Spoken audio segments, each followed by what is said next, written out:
نحمده ونصلي على رسوله الكريم اما بعد فقد قال الله تبارك وتعالى كما ورد في سورة آل عمران اعوذ بالله من الشیطان الرجیم بسم اللہ الرحمن الرحیم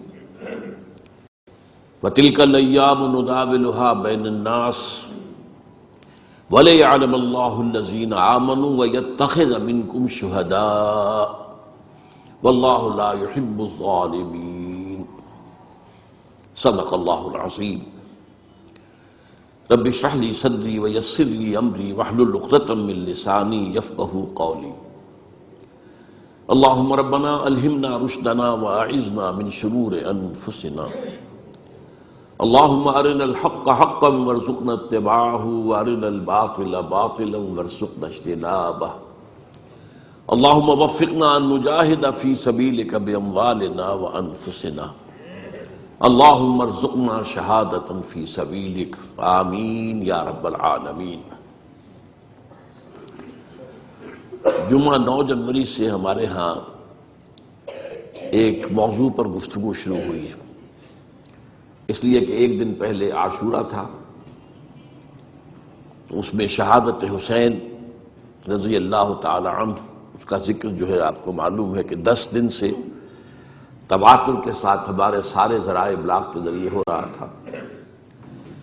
تو میں نے سب سے پہلے یہ بات آپ کے سامنے رکھی کہ شہادت کا لفظ قرآن مجید میں مقتول فی سبیل اللہ کے لیے آیا ہی نہیں، سوائے ایک آیت کے جہاں امکان پیدا ہوتا ہے، وہاں بھی یقین کے ساتھ نہیں۔ قرآن کا فلسفہ شہادت کیا ہے؟ گواہی دینا، اللہ کی توحید کی گواہی، محمد کی رسالت کی گواہی، دیکھو بھی محمد کی رسالت کی گواہی، جیسے اقبال نے کہا، قرآن کی حقانیت کی گواہی، اور یہ گواہی اپنے قول سے بھی، اپنے عمل سے بھی، اور انفرادی سطح پر بھی، اجتماعی سطح پر بھی، یہ 4 ڈائمنشن، قول سے گواہی، عمل سے گواہی، آپ کا عمل ثبوت دے کہ آپ واقعی اللہ پر ایمان رکھتے ہیں، آپ واقعی محمد پر ایمان رکھتے ہیں، آپ واقعی قرآن پر ایمان رکھتے ہیں صلی اللہ علیہ وسلم۔ تو قولی گواہی، عملی گواہی، پھر انفرادی گواہی، اجتماعی گواہی، آپ کی سیرت و کردار گواہی دے رہی ہو کہ آپ محمد کے ماننے والے اور اللہ کے چاہنے والے ہیں، اور آپ کا نظام زندگی گواہی دے کہ آپ واقعتاً اللہ کے بھیجے ہوئے دین حق کے پیروکار ہیں۔ یہ ہے شہادت علی الناس، جس کے لیے انبیاء بھیجے گئے، جس کے لیے رسول بھیجے گئے، اور جو ختم نبوت کے بعد امت مسلمہ کی اجتماعی ذمہ داری قرار پائی۔ وَكَذَلِكَ جَعَلْنَاكُمْ أُمَّةً وَسَطًا لِتَكُونُوا شُهَدَاءَ عَلَى النَّاسِ وَيَكُونَ الرَّسُولُ عَلَيْكُمْ شَهِيدًا۔ ہم نے تمہیں امت وسط بنایا ہی اس لیے ہے تاکہ تم لوگوں پر گواہ بنو، وہی گواہی انفرادی، اجتماعی، قولی، عملی، اور ہمارے رسول صلی اللہ علیہ وسلم تم پر گواہ بن جائے۔ تو یہ ہے فلسفہ، اصل میں قرآن کا فلسفہ شہادت یہ ہے۔ ہوتا یہ ہے کہ ایک لفظ کسی اور معنی میں زیادہ مشہور ہو جائے تو اصل معنی جو ہے وہ پس منظر میں چلے جاتے ہیں، وہ ذہن سے نکل جاتے ہیں۔ شہادت کا یہ مفہوم سامنے ہے ہی نہیں، شہادت کا مفہوم مقتول فی سبیل اللہ، حال یہ ہے، یہ نوٹ کر لیجئے۔ قرآن مجید میں بھی ایک آیت جو میں نے آج پڑھی ہے آپ کے سامنے، ایک آیت سورہ آل عمران کی ہے، آیت نمبر 140، اس میں اس کا امکان ہے کہ اللہ کی راہ میں قتل ہونے والے کو شہید قرار دیا جائے، اور اس کی بات بھی واضح ہے، جس نے اپنی زندگی میں قولاً عملاً اللہ کی گواہی دی ہو، وہ اگر اسی کام کے لیے قتل ہو جائے تو گویا کہ اب اس کی گواہی مسلم ہو گئی، اب طے ہو گئی، اب اسے یہ خطاب مل سکتا ہے کہ یہ اللہ کا گواہ ہے۔ اس معنی میں یہ آیت جو ہے، آیت نمبر 140 ہے سورہ آل عمران کی، اور اس کا پس منظر کیا ہے؟ مسلمانوں کو عارضی شکست ہو گئی تھی غزوہ احد میں، چرکا لگا تھا، 70 صحابہ شہید ہو گئے تھے، تو لوگوں کے دل زخمی تھے صحابہ کرام کے۔ ظاہر بات ہے حوصلوں میں بھی پستی پیدا ہوتی ہے وقتی طور پر، بربنائے طبع بشری، اور انسان متاثر تو ہوتا ہے۔ حضرت عمر نے تلوار پھینک دی تھی، جب یہ خبر اڑ گئی کہ حضور شہید ہو گئے تو تلوار پھینک کر بیٹھ گئے، اب کاہے کے لیے لڑنا؟ تو ایسی کیفیت عارضی طور پر ہو جاتی ہے۔ اس میں فرمایا گیا ہے کہ گھبراؤ نہیں، یہ تو دن ہیں جنہیں ہم الٹتے پھرتے رہتے ہیں، اوپر نیچے سی سو ہوتا رہتا ہے، اوپر نیچے تلک الایام نداولها بین الناس، اور اسی سے ہم آزمائش کرتے ہیں تاکہ ہم دیکھ لیں کہ کون ہے واقعتاً جو ایمان والے ہیں، جو نامساعد حالات میں بھی ڈٹے رہتے ہیں، کھڑے رہتے ہیں، جمے رہتے ہیں، اور اللہ تم میں سے کچھ کو اپنا گواہ بھی بنا لے۔ یہاں اس گواہی کے معنی اللہ کی راہ میں قتل ہو جانے کے لیے جا سکتے ہیں۔ البتہ احادیث کے اندر یہ لفظ بکثرت آیا ہے، لیکن آیا ہے استشہاد کے حوالے سے، باب استفعال سے۔ شہدہ یا شہدوں کے معنی تو ہوں گے موجود ہونا، استشہدہ یستشہد استشہادن، کسی کو گواہ بنا لینا، لیتخذ منکم شہداء، استشہدہ وہ گواہ بنا لیا گیا، اس کی گواہی گویا کہ اللہ کے ہاں قبول ہو گئی۔ پھر ہم نے اس دوسری قسم کی جو شہادت ہے اس کے ضمن میں خلفائے ثلاثہ کی شہادت کا ذکر کیا تھا، اور اس کے تاریخی پس منظر کو سمجھنے کے لیے کہ یہ چیزیں جو ہے منطقی طور پر یہ لڑیاں ایک دوسرے سے ملی جلی نظر آئیں، معلوم ہو کہ کیا منطقی ربط ہے، تو وہ جو فلسفہ میں نے بیان کیا کہ خود حضور کی سیرت اور قرآن مجید کا بھی اصل فہم حاصل نہیں ہو سکتا جب تک کہ یہ سامنے نہ ہو کہ آپ کی جد و جہد ایک انقلابی جد و جہد تھی، اور آپ نے بالفعل ایک انقلاب برپا کیا، نظام قائم کیا۔ کہاں وہ قبائلی زندگی، کہاں مرکزی نظام کے تحت زندگی، وہ سارا کا سارا جو دین حق کا نظام ہے وہ نافذ، اللہ کی حاکمیت، پوری شریعت محمدی کا نفاذ، یہ کارنامہ ہے محمد رسول اللہ کا صلی اللہ علیہ وسلم۔ اس کے اعتبار سے سمجھنا چاہیے کہ ہر انقلاب کے بعد کاؤنٹر ریولوشنری موومنٹس اٹھتی ہیں لازماً۔ انقلاب جب قریب ہوتا ہے کامیابی کے تو جو مخالفین ہوتے ہیں انقلاب کے وہ ذرا دبک جاتے ہیں، اس کو میں نے کہا تھا نیمی پا لینا، بھائی ذرا سر جھکا دو، اس لیے کہ اب it's no use continuing resistance, اب آپ نہیں کر سکتے مقابلہ۔ یہ کیفیت شروع تو ہو گئی تھی فتح مکہ کے بعد سن 8 رمضان مبارک میں، پھر اگلے سال جب آیات آ گئی سورہ توبہ کی، اس کے بعد تو ظاہر بات ہے کہ آخری چیلنج دے دیا گیا، 4 مہینے کی مہلت ہے، یا ایمان لاؤ یا قتل کر دیے جاؤ گے، یا تیسرا آپشن جو ہے نتیجتاً نکلتا ہے کہ اس ملک کو چھوڑ کے دفع ہو جاؤ۔ تو اس کے بعد جو ہے یدخلون فی دین اللہ افواجا، آ کے فوج در فوج داخل ہو گئے، لیکن اس کے بعد پھر کاؤنٹر ریولوشنری موومنٹ شروع ہوئی اب اس کو ختم کرنے کے لیے۔ اور میں نے عرض کیا آپ سے کہ چونکہ سب سے بڑی ایگریوڈ پارٹی کون تھی، سب سے زیادہ جس مذہب کا قلع قمع ہوا وہ کون سا تھا؟ مشرکین عرب کا مذہب، شرک۔ لہذا جزیرہ نماء عرب ہی سے 2 مخالف انقلاب تحریکیں اٹھی، ایک جھوٹے نبی کھڑے ہو گئے اور منکرین زکوٰۃ کھڑے ہو گئے۔ اسے کہا گیا ارتداد عمومی، تقریباً پورا عرب مرتد ہو گیا۔ جو یدخلون فی دین اللہ افواجا ہوئے تھے وہ یخرجون فی من دین اللہ افواجا بھی ہو گئے، حجاز کے چند شہروں تک اسلام محدود رہ گیا۔ یہ حضرت ابوبکر کی عزیمت اور ہمت، یہ اس کا ایک بڑا اہم درخشاں باب ہے کہ انہوں نے آئرن ہینڈ کے ساتھ، حالانکہ وہ بڑے نحیف الجثہ اور بڑے آپ کہیے رقیق القلب انسان تھے، لیکن یہ کہ اس وقت ان کی عزیمت، ان کی ہمت وہ بروئے کار آئی، اور ان دونوں تحریکوں کو آپ نے قوت کے ساتھ کچل کر رکھ دیا، اور گویا کہ اندرون ملک عرب، جزیرہ نماء عرب، انقلاب محمدی کو اثر نو کنسولیڈیٹ کر کے عمر کے حوالے ہو گیا رضی اللہ تعالی عنہ۔ اب حضرت عمر کے زمانے میں فتوحات کا اب دائرہ جو ہے، اب اندر سے سکون، جزیرہ نما عرب کے اندر امن ہے، لہذا ساری توجہ خارج کی طرف ہوئی۔ اور اس میں سب سے زیادہ جس کو نقصان پہنچا وہ سلطنت ایران تھی، اگرچہ سلطنت روما کو بھی پہنچا، لیکن سلطنت روما 3 بر اعظموں پر تھی: شمالی افریقہ، مشرقی یورپ، مغربی ایشیا، شام کا علاقہ۔ لیکن سلطنت جو ہے اس میں سے سلطنت روما کی ایک ٹانگ ٹوٹی تھی، یعنی ایشیائی جو مقبوضات تھے، باقی تو انٹیکٹ تھی۔ ایران جو ہے تہس نہس ہو گیا، ختم ہو گیا۔ یزدگرد نے حضور کے نامہ مبارک کو چاک کیا تھا تو آپ نے فرما دیا تھا اس نے میرا خط نہیں چاک کیا، اپنی سلطنت کے پرزے اڑا دی۔ اب اس کی ظاہر بات ہے کہ اس پر جو اب وہاں سے جو کاؤنٹر ریولوشنری موومنٹ آیا وہ ایرانین نیشنلزم کا تھا۔ ابو لولو فیروز اور اس کے پیچھے ہرمزان، یہ ایرانی سازش تھی جس نے کہ حضرت عمر کو شہید کیا رضی اللہ تعالی، مسجد کے اندر نماز پڑھتے ہوئے 6 وار کیے۔ تیسری چیز جو بہت زیادہ جسے گزند پہنچا تھا وہ بطور مذہب یہودیت تھی۔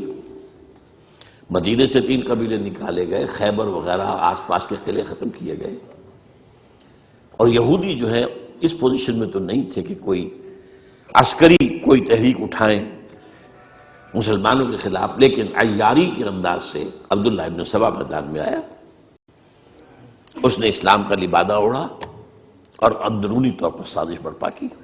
میں اس کی بات میں پچھلی مرتبہ عرض کر چکا ہوں، جس کے نتیجے میں حضرت عثمان شہید کیے گئے رضی اللہ تعالی عنہ۔ یہ دوسری شہادت ہو گئی۔ یہ گویا کہ دونوں شہادتیں جو ہوئی ہیں یہ کاؤنٹر ریولوشنری موومنٹس تھی۔ اب آج کا میرا موضوع ہے شہادت علی رضی اللہ تعالی عنہ۔ اصل میں حضرت علی رضی اللہ تعالی عنہ کی شہادت بھی اسی الفتنۃ الکبریٰ کا تسلسل ہے، وہ جو عبداللہ ابن سبا کا پیدا کردہ عظیم ترین فتنہ تھا، اسی کا ایک نتیجہ حضرت علی کی شہادت بھی ہے، لیکن وہ بات ذرا تفصیل سے سمجھنی ہوگی۔ اور اس کے لیے میں ممنون احسان ہوں، حال ہی میں ایک کتاب چھپی ہے، ڈاکٹر سید رضوان علی ندوی، وہ محقق ہیں تاریخ کے، انہوں نے بڑی تاریخی تحقیق کے بعد جو باتیں بیان کی ہیں وہ میں آپ کے سامنے رکھ رہا ہوں۔ عرب میں جنوب مغرب کی کونے میں جہاں یہ یمن بھی آباد ہے، اس کے اوپر نجران ہے، اسی علاقے میں یمامہ کا علاقہ کہلاتا ہے۔ یہاں ایک قبیلہ آباد تھا بنو تمیم۔ یہ جو لوگ تھے بڑے کرخت مزاج، جنگجو، اکھڑ، ضدی، اور جس بات کو ایک دفعہ مان لے اس پر اڑ جانے والے اور مر مٹنے والے۔ یہیں سے فتنہ پہلا اٹھا تھا۔ سب سے بڑا جو نئے جھوٹے نبی کھڑے ہوئے تھے ان میں سب سے بڑا تو مسیلمہ کذاب تھا، یہی تو علاقہ تھا، اور اس کے خلاف اس فتنے کی سرکوبی میں کتنے صحابہ، 1200 صحابہ ایک جنگ کے اندر شہید ہوئے، جن میں 500 جو ہیں وہ حفاظ تھے رضی اللہ تعالیٰ عنہ اجمعین۔ تو یہ لوگ جو یہ تھے بڑے زوردار تھے۔ اس قبیلے کے بارے میں حضرت عمر رضی اللہ تعالیٰ عنہ نے ایک بڑی عجیب حکمت عملی اختیار کی۔ ان کو وہاں سے اکھاڑ کر اور ایران کی سرحدوں پر آباد کر دیا، اب جہاں پر جہاد ہو رہا تھا، تاکہ ان کے اندر جو یہ جنگجوئی ہے یہ اب اس مقصد کے لیے استعمال ہو، اب وہ دارالاسلام کی توسیع کے مقصد کے لیے استعمال ہو، اور وہ ہوئی۔ حضرت عمر نے 2 چھاؤنیاں بنائی تھی رضی اللہ تعالیٰ عنہ، کوفہ اور بصرہ، کیونکہ ظاہر بات ہے کہ اب جو اسلام کا دائرہ پھیل رہا تھا اور اسلامی حکومت پھیل رہی تھی، اور زیادہ تر جو ہے مشرق کی طرف پھیل رہی تھی، ایران اور خراسان وغیرہ کی طرف، تو اب مدینے سے اس کا کنٹرول اتنا آسان نہیں تھا، فاصلہ تھا، تو چھاونیاں بنائیں تاکہ یہ اس سرحد کے اوپر یہ موجودہ مرکز رہے یا فوجیں موجود رہیں، کہیں کوئی بغاوت ہو تو اس کو کچلنے کے لیے وہ قوت فوری طور پر دستیاب ہو سکے۔ یہ لوگ ہیں کہ جو عبداللہ ابن سبا کی فتنے سے سب سے زیادہ متاثر ہوئے. ان کی مزاج میں وہ کجی تو تھی نا. حضرت عمر بھی ان کا جو ایک مضبوط کنٹرول تھا انہیں دبائے رکھا ہے، اور ان کا رخ جو ہے ایک دوسری طرف موڑ کر اس سے اسلام کو فائدہ پہنچایا. لیکن اس کے بعد جب فتنہ جو آیا یہ عبداللہ ابن سبا، تو سب سے بڑھ کر یہی لوگ اس کے ماننے والے، اور انہی میں سے وہ لوگ تھے جنہوں نے جانیں بھی دے دی ہیں، جنہیں حضرت علی نے زندہ جلایا ہے، اس لیے کہ وہ کہتے تھے کہ علی خدا ہے. اے علی تم خدا ہو، تم ہمیں آگ میں جلا رہے ہو، یہ تو تم ہمارا امتحان لے رہے ہو. وَلَنَبْلُوَنَّكُمْ بِشَيْءٍ مِّنَ الْخَوْفِ وَالْجُوعِ وَنَقْصٍ مِّنَ الْأَمْوَالِ وَالْأَنفُسِ وَالثَّمَرَاتِ. اب وہ اس آیت کو اپنے اوپر منطبق کر رہے ہیں. تو یہ جو کرخت لوگ تھے،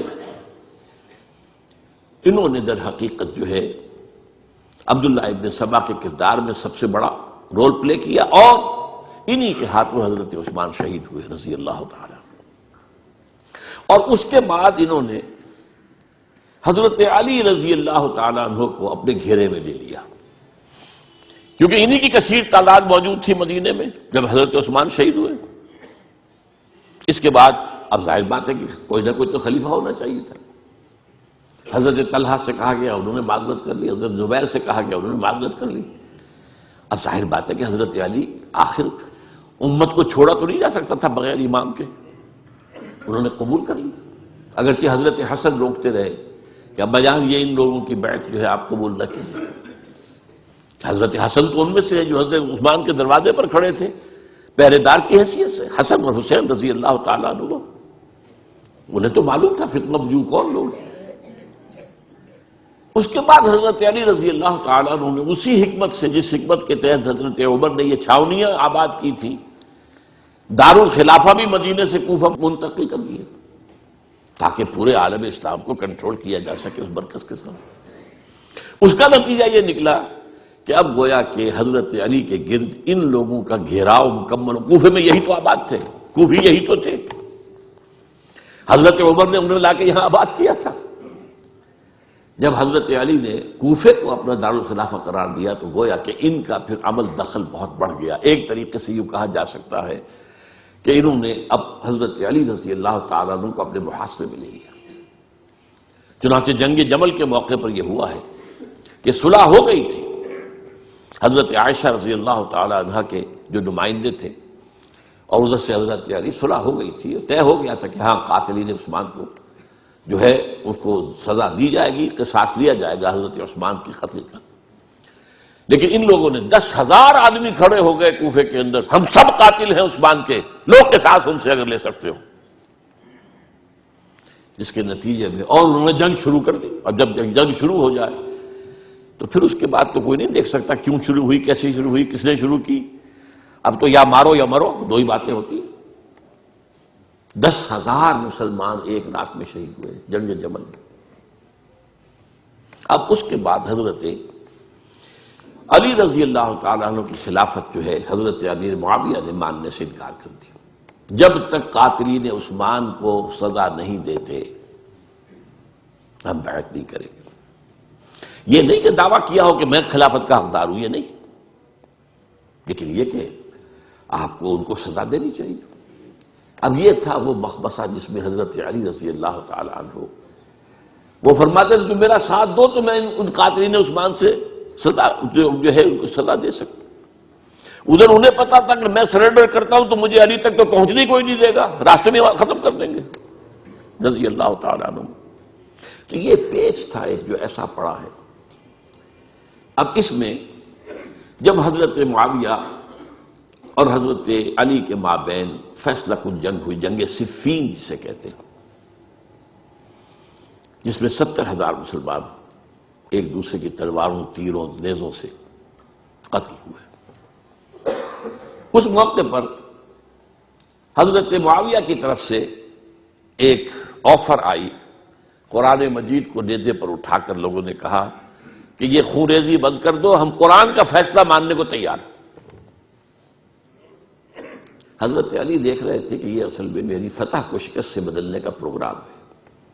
تقریباً فتح میری ہو چکی ہے، لیکن یہ جو طبقہ تھا یہ کہ انہوں نے کہا نہیں بڑی ٹھیک بات کہہ رہے ہیں وہ، مانیے ان کی بات، جنگ بند کی۔ انہوں نے ہی یہی لوگ تھے جنہوں نے مجبور کیا حضرت علی کو کہ وہ تحکیم پر رضامند ہو جائے۔ اس کے بعد تحکیم میں جو معاملہ ہوا، حضرت علی حضرت عبداللہ ابن عباس کو اپنی طرف سے حاکم بنانا چاہتے تھے، یہ اڑ گئے نہیں۔ یہ اڑ جانے والے لوگ، اور یہی اصل قوت تھے، وہاں ساری طاقت تو انہیں کی تھی۔ تو انہوں نے ابو موسیٰ اشعری کو اپنی طرف سے مقرر، وہ بہت نرم خو آدمی تھے، انہیں بناؤ۔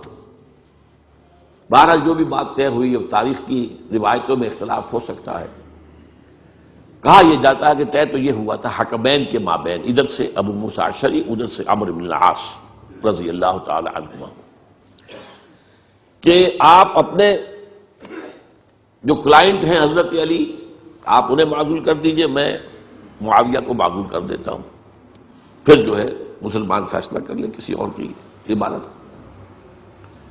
انہوں نے کھڑے ہو کے کہہ دیا میں علی کو معزول کرتا ہوں، اور عمرو بن العاص نے کہا کہ میں معاویہ کو قائم کرتا ہوں۔ اب یہ ہے روایت، واللہ عالم اس میں کتنا سچ ہے کتنا جھوٹ ہے، میں کوئی مورخ نہیں ہوں، میں کوئی تاریخ کا محقق نہیں ہوں۔ اس کے بعد جو ہے اب یہ لوگ انہوں نے کہا کہ مانیے تحکیم کو، اور جب انہوں نے حضرت علی نے اس تحکیم کے فیصلے کو ماننے سے انکار کیا تو باغی ہو گئے، حضرت علی کو کافر قرار دیا، اور جا کر ایک جگہ پر حرورہ ایک جگہ تھی، وہاں پر جا کے جمع ہو گئے، جتھا بندی کی، بہت بڑی طاقت پر وہاں کری۔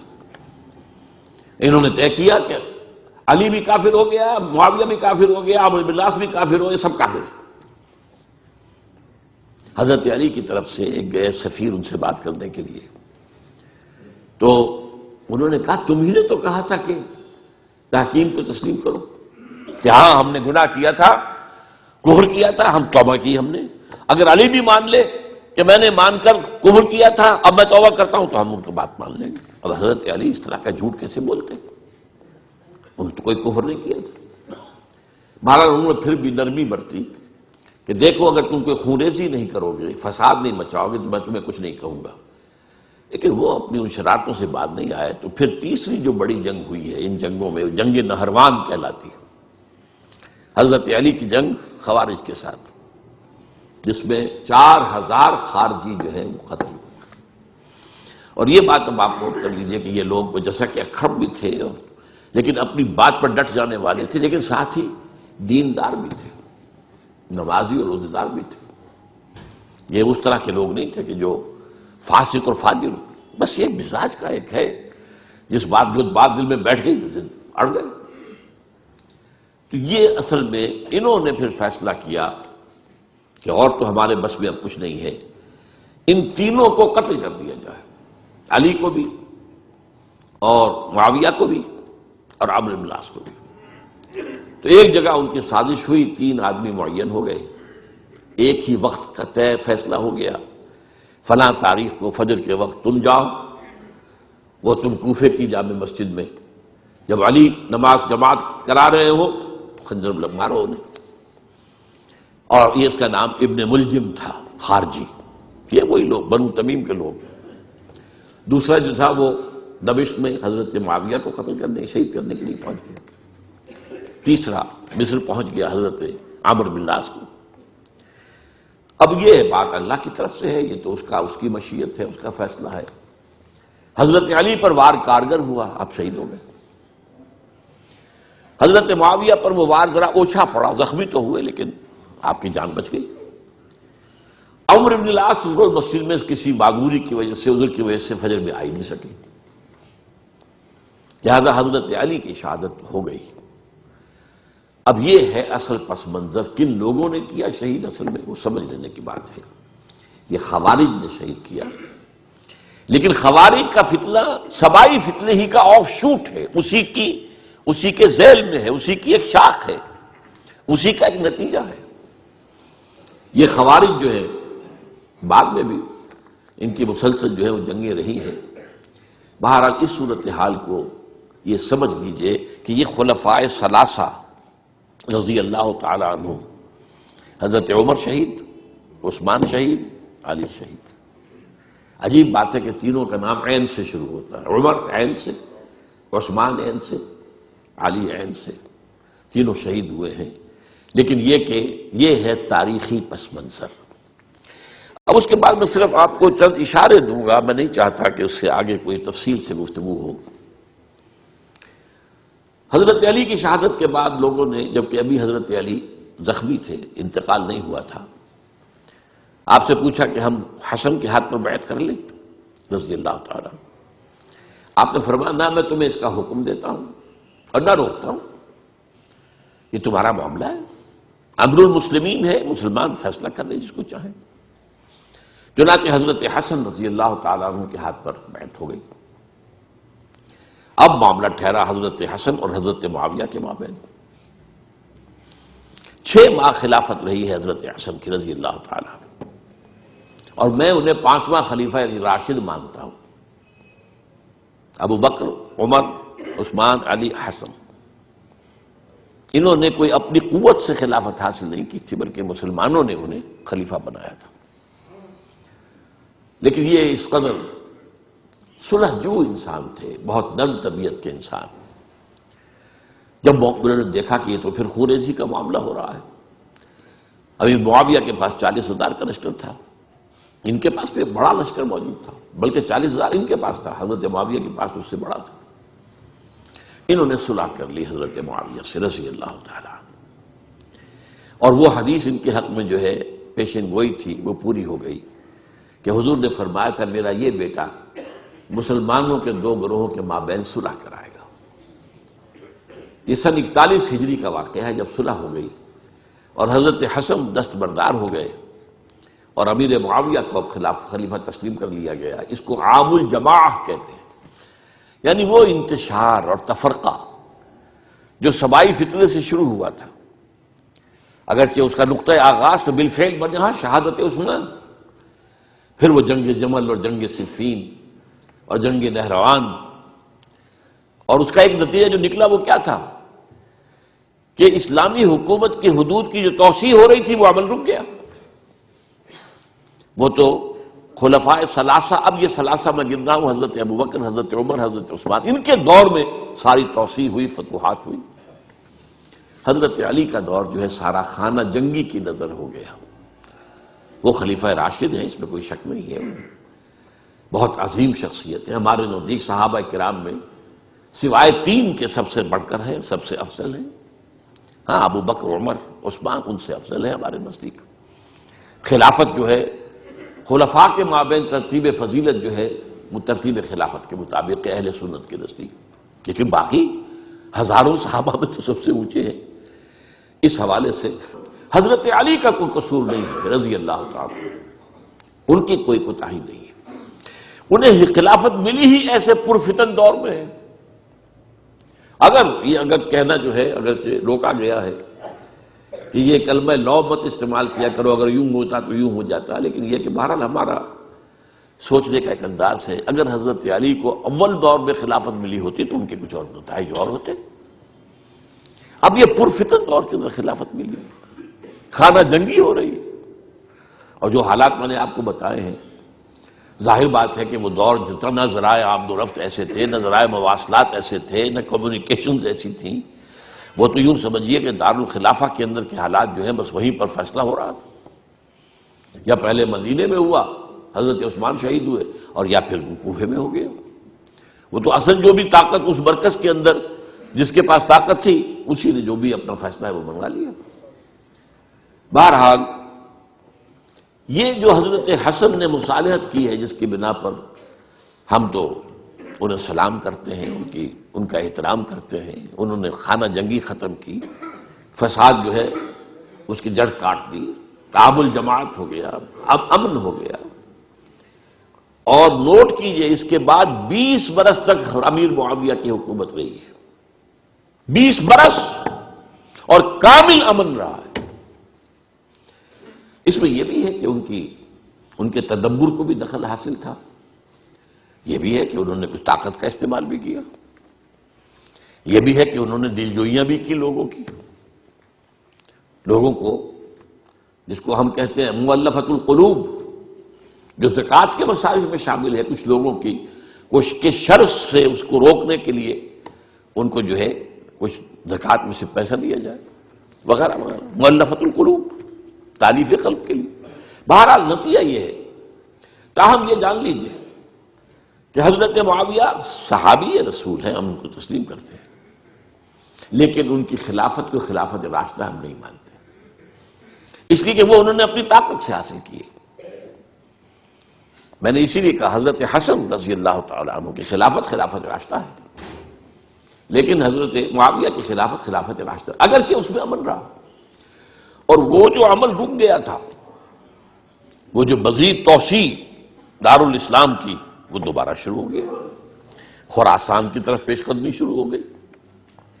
ادھر پہلا بحری بیڑا بنایا حضرت معاویہ نے رضی اللہ تعالیٰ عنہ، اور یہ بحیرہ روم کے بعد جزائر کو فتح بھی کیا۔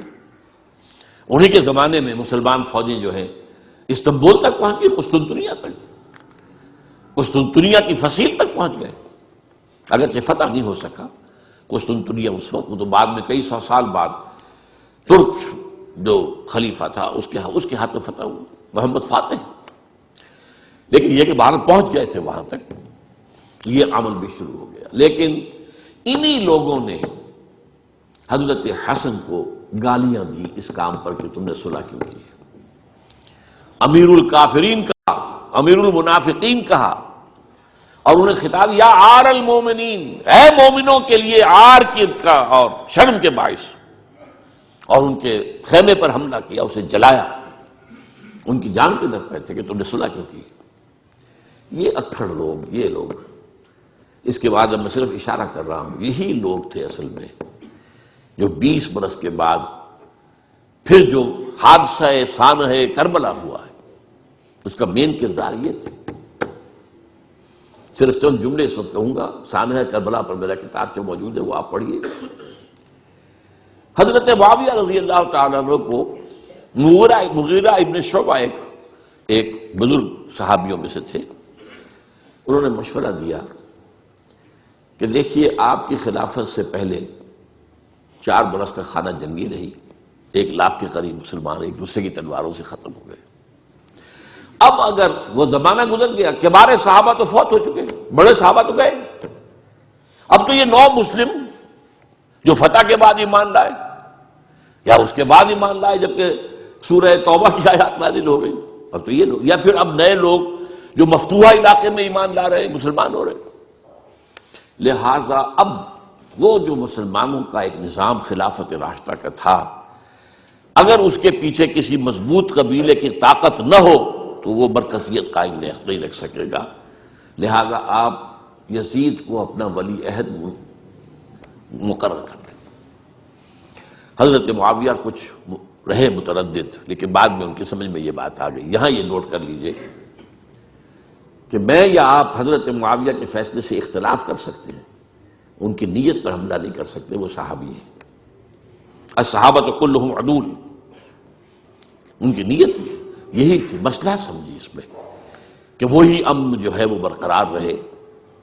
اس وقت جو ہے کچھ تھے ہمارے جو اس وقت اگرچہ وہ صغار صحابہ میں شمار ہوتے تھے، لیکن اب وہ کبار تھے، وہ کھڑے ہو گئے کہ آپ یہ کام غلط کر رہے ہیں، یہ قیصریت اور کسریت جو ہے اس کا آغاز کر رہے ہیں۔ اور یہ کون لوگ تھے؟ اب دیکھیے ترتیب، ابو بکر کے بیٹے عبد الرحمن، عمر کے بیٹے عبداللہ ابن عمر، عباس کے بیٹے عبداللہ ابن عباس، زبیر کے بیٹے عبداللہ ابن زبیر، علی کے بیٹے حضرت حسین۔ حضرت حسن فوت ہو چکے تھے، کیونکہ یہ عین وسط میں ہوا واقعہ، 20 سال کے درمیان 10 سال حضرت معاویہ کی حکومت کو شروع ہوئے 10 سال ہو چکے تھے۔ میری جو تحقیق ہے یا مطالعہ اس کے مطابق تو یہ ہے کہ حضرت عثمان نے مصلحت سے، حضرت معاویہ نے مصلحت سے کام لیا اور ان پر جبر نہیں کیا، لیکن انہی ندوی صاحب نے کچھ لکھا ہے کہ بالجبر بھی ان سے بیعت لے لی، بیعت ولی عہدی، مجھے اس سے اختلاف ہے۔ یہ حضرات ایسے نہیں تھے کہ جو بالجبر بیعت کرنے والے ہوں، میں اس کو ماننے کو تیار نہیں ہوں۔ بہرحال یہ میرے نزدیک حضرت معاویہ نے جبر نہیں کیا، زبردستی نہیں کی، لیکن جب حضرت معاویہ کا انتقال ہو گیا، اب جو ہے معاملہ یہ پیدا ہو گیا کہ اب بیعت کریں نہ کریں تو پھر جو ہے باغی شمار ہوگی۔ عبد الرحمن ابن ابو بکر رضی اللہ تعالی عنہما وہ فوت ہو چکے تھے، اب 4 رہ گئے تھے، عبداللہ ابن عمر، عبداللہ ابن عباس، یہ دونوں تھے جو عمر میں بڑے تھے، عبداللہ ابن زبیر اور حسین ابن علی رضی اللہ تعالی عنہ۔ ان چاروں نے کہا کہ کام غلط ہوا ہے یہ، لیکن اس کے بعد ایک تفریق ہو گئی۔ یہ جو دونوں بزرگ تر تھے، حضرت عبداللہ ابن عمر، عبداللہ ابن عباس، ان دونوں نے کہا کام تو غلط ہے لیکن ایسا نہیں ہے جس کی بنا پر خونریزی کرائی جائے، مسلمانوں کا خون بہے، بغاوت کی جائے، ایسا نہیں۔ مطلب یہ کہ اس کے اندر مصلحت کا تقاضا یہ ہے کہ اس وقت جو ہے اس کو تسلیم کر دیا جائے۔ لیکن یہ جو دو نوجوان تھے، ان کے اندر، نوجوان نہیں کہ وہ جوان تھے ماشاءاللہ، لیکن یہ کہ جوش زیادہ تھا، یہ اڑ گئے کہ نہیں ہم اس غلطی کو اب نہیں چلنے دیں گے۔ حضرت عبداللہ ابن زبیر اور حسین ابن علی رضی اللہ تعالیٰ عنہ۔ اب دیکھیے اصل فیصلہ کن بات کیا ہوئی، ان دونوں حضرات میں ایک اختلاف ہو گیا۔ حضرت عبداللہ ابن زبیر کا کہنا یہ تھا کہ یہی مقیم رہی ہے مکے میں، اور یہیں سے جو ریزسٹنس موومنٹ ہے وہ شروع کی جائے بنو امیہ کی حکومت کے خلاف۔ ادھر سے کوفیوں کے خطوط چلے آ رہے تھے حضرت حسین رضی اللہ تعالیٰ عنہ، آپ آئیے ہم آپ سے بیعت کریں گے۔ حضرت حسین نے اپنے بھائی، چچا زاد بھائی مسلم بن عقیل کو بھیجا، ان کے ہاتھ پر 10-12 ہزار کوفیوں نے بیعت کر دی حضرت حسین کے لیے، اور ان کے خطوط کے جو ہے وہ تو پورے کے پورے تھیلے تھے حضرت حسین کے پاس۔ اس سے پھر حضرت حسین نے سفر کیا، ادھر یہ ہوا کہ یزید کی طرف سے عبید اللہ ابن زیاد جو ہے گورنر بن کر آیا، اس نے جو تشدد کیا کوفیوں پر، سب نے بیعت توڑ دی، اور حضرت مسلم بن عقیل جو ہے ان کو شہید کر دیا۔ یہ خبر پہنچی ہے حضرت حسین کو، آپ ابھی درمیان میں تھے سفر کے، آپ نے مناسب سمجھا کہ میں واپس لوٹ جاؤں، لیکن حضرت مسلم بن عقیل کے بیٹے کھڑے ہو گئے کہ اب ہم قصاص لیے، ہمارا باپ شہید کیا گیا، قصاص لیے بغیر تو نہیں جائیں گے۔ اور یہ مروت کے خلاف تھا حضرت حسین کی کہ وہ ان کو چھوڑ دیتے۔ یہ وجہ ہے کہ وہ حادثہ پیش آیا، اور اس میں بھی اصل وجہ میں بتاتا ہوں، وقت جو ہے ختم ہو گیا ہے، وہ یہ ہے کہ حضرت حسین نے جب وہ لشکر تھا کوفیوں کا، کوفی تو آئے تھے نا، وہی کوفی جنہوں نے بیعت کی تھی، وہی بیعت توڑنے والے تھے، وہی لشکر میں آئے تھے حضرت حسین کے خلاف۔ حضرت حسین نے وہاں میدان جنگ میں اعلان کیا، دیکھو فلاں ابن فلاں، یہ تمہارا خط ہے کہ نہیں، تم نے مجھے بلایا، دیکھو فلاں ابن فلاں، تم نے مجھے دعوت دی تھی کہ نہیں، یہ دیکھو میرے پاس تمہارے خطوط جو ہیں تھیلے بھرے ہوئے موجود ہیں۔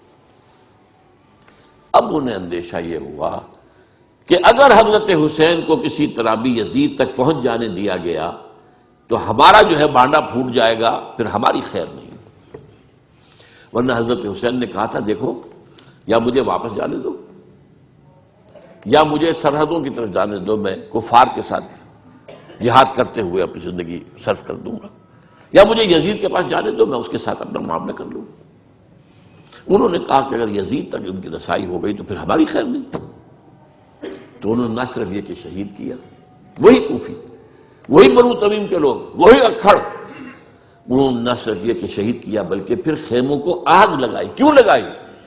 تاکہ وہ جو ڈاکومنٹری پروف تھا ان کے خلاف وہ ختم ہو جائے، ورنہ آگ لگانے کی کیا ضرورت تھی؟